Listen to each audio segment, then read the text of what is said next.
Only on Fox 4, the Frisco mother charged with murdering her son explains how she says the 10-year-old became sick and then died, and she explains why she never called 911. Also today, her attorney says the boy's toxicology test results are back and says they're a key piece of evidence in this investigation. Fox 4's Shaun Rabb has the exclusive.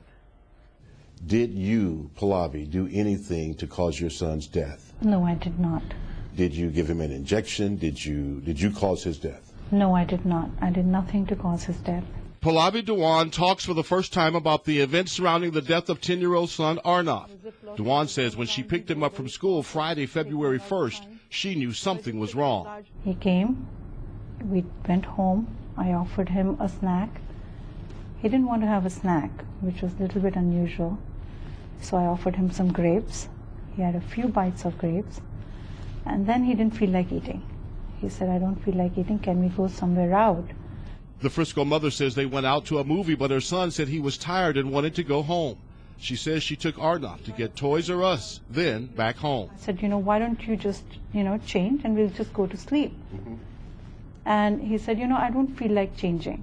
And he was still looking. He had to see if his smurfs was recorded. That was important to him. So he checked if his smurfs was recorded. He checked that, but then he was so tired. He didn't feel like changing. And I could see that he was tired. And he said, I'm tired and I'm feeling a little bit cold.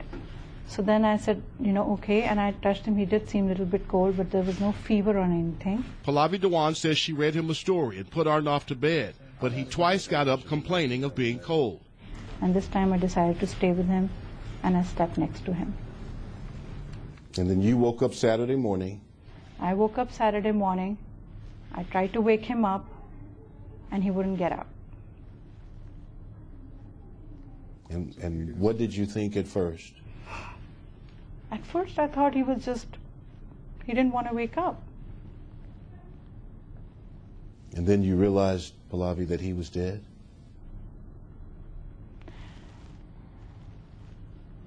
I think I knew, but I didn't want to believe it. The mother says she picked up her son and realized he had relieved himself in his pants. I think at that minute, maybe I knew, but I didn't want to believe it. So I just continued to pick him up. I actually picked him up. Shaun, I picked him up. I picked him up. I held on to him. And I took him to the bathtub because I didn't want to believe he's gone. So I took him to the bathtub. I ran the warm bath because he felt a little bit cold to me. So I was just trying to give him a warm bath and still take him to his class. He wouldn't open his eyes. He wasn't responding. He wasn't doing anything. He was just flopped on me. I put him in the bathtub. And when I did that, I really had to face it because he just slumped in. Dhawan says she tried to bring him back.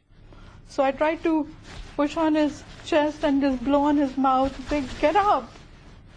He wouldn't open his eyes. He wouldn't bend his arms. It took me a while to just tell myself, he's gone. He's gone. And he was there, lying there, and I'm looking at him, shocked, sad. He's not there. What do I do next? Pallavi said she didn't know what to do next. Her husband not home. We have an ice maker at home. I took first I tried to use the Ziplocs. So I put the ice in the Ziplocs and put them around him. They were very small, so it's taking a lot of time. So I just took large grocery bags and I dumped I took out this thing and just dumped the whole thing in the grocery bag, tied it knots and put it all around his body. Pallavi says she'd called her husband but didn't want to give him this news on the phone, and when he came home, I didn't know how to say to him, you're home, but I wanted him to come in and give him a few minutes. Attorney David Finn says toxicology results have come back. There's nothing abnormal, nothing sinister. and she indicated they are continuing to look at Arnav's medical history and might have some news for everyone next week. How much will what the medical examiner report influence the Frisco police? I have no idea what's going to influence the Frisco police. They sort of jumped off a cliff at the beginning, and quite frankly, I'm not really inclined at this point to give them a parachute. How do you feel? My only thought right now, Shaun, at the time also, and even when they took me in, I felt I did my part for waiting for his father, and from there on, it's up to his father. I needed to do that for my kid. That was important to me as a mother for that child. I needed to make sure that he crosses over, goes to the next life, and lives on. His life may be short for me, with me, but now he's gone. He needs to get his last rites the proper way. So then, from there on, it's up to him and it's up to God.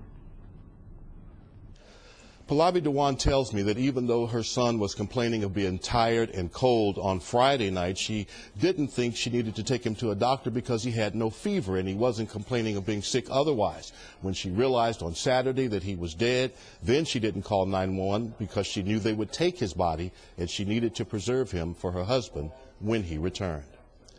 Back to you.